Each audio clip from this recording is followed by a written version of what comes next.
Good morning, it's Tony Hayes from Paranormal Investigation UK. Today's date is Sunday the 27th of February 2022, and we're looking again into the Chester investigation. This has been a major catch-up work that we've been doing over recent weeks, mainly because of circumstances we got behind with the captures that were being provided by at the Chester. I'm slowly but surely catching up. So today we're looking at a piece of footage from the 25th of September 2021, getting quite close now towards the end of the year. And the intention is once we're completed, all the footage captures will go back into the building again. I'd already done some work on this initially. There was some confusion as to what had actually happened here. As an update, this is the main office, and there are two cameras. One is camera 2 facing out of the window, and camera 2 that faces to the side. There were a couple of trigger object balls there, and the reason why they've been put there is, one, to keep an eye on the outside of the building, to rule out any sort of third-party involvement, fraud in other words. The microphone's points inside the room, but the camera faces outside. And it's been quite useful as well, because it's captured such things as the wheelie bin empties at 4:30 one morning, coming along, which would have explained some strange and unusual sounds that have been recorded. So putting cameras outside the building was quite a clever move. Because the amount of activity we had here, a second camera was placed, which I've called camera 2B. And this faces, it's sat on top of the window ledge, and it faces left to right.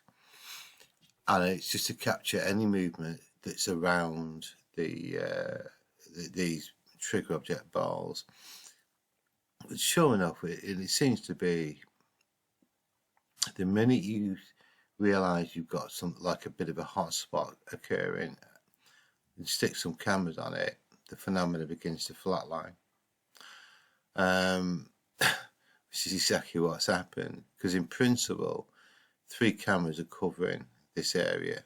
Camera 1, which looks into the room itself, camera 2B, which is sat on the window ledge, camera 3, which is on the window with a microphone pointing inside into the building.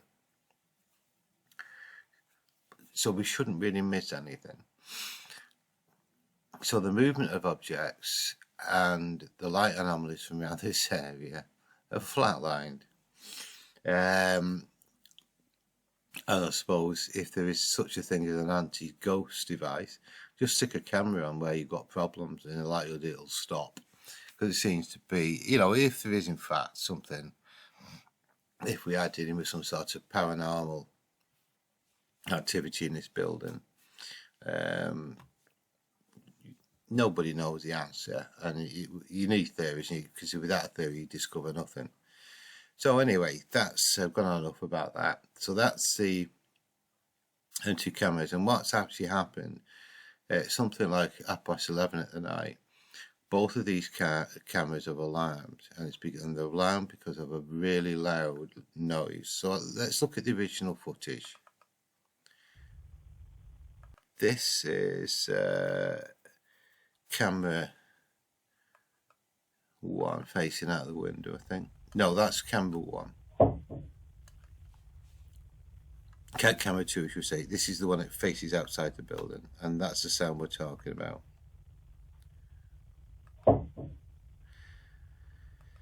There seems to be a bounce to it.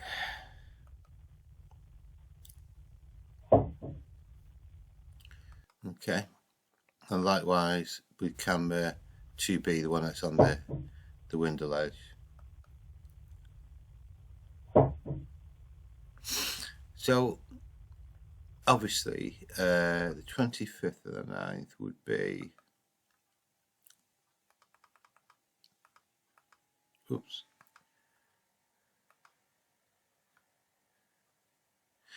a Saturday. It just after 11:30 at night on a Saturday. There's no one in the building. The building's deserted.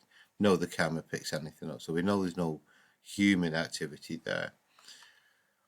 What then happens is, because I got that far behind, I started to copy the messages with the owner of the building and get them in a folder, so I've got a reminder. And we had this conversation the following day on the Sunday, and the owner actually went back into the office area and checked around and found, as predicted, absolutely nothing. Nothing at all. Which is this room here. So he came in specifically. We knew the sound was close to these two cameras because both of them alarmed. That camera didn't, so we know it's not on the other side of the room. The camera in the hallway didn't alarm, so it's not too close to there. And the one in the storeroom meeting room didn't alarm. Only these two. And both of them alarmed due to sound, not movement or visual. Nothing was found to explain it, and we'll hear them again.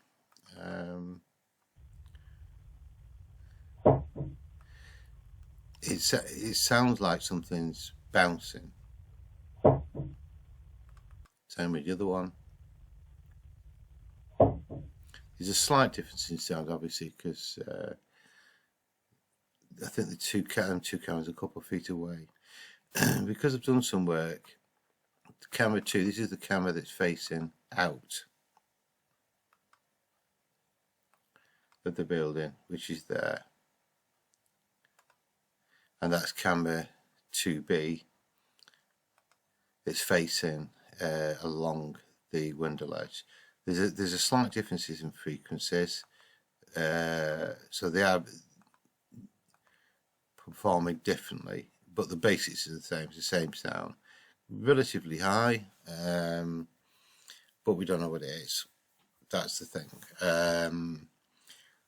Because the frequency itself is just under 100.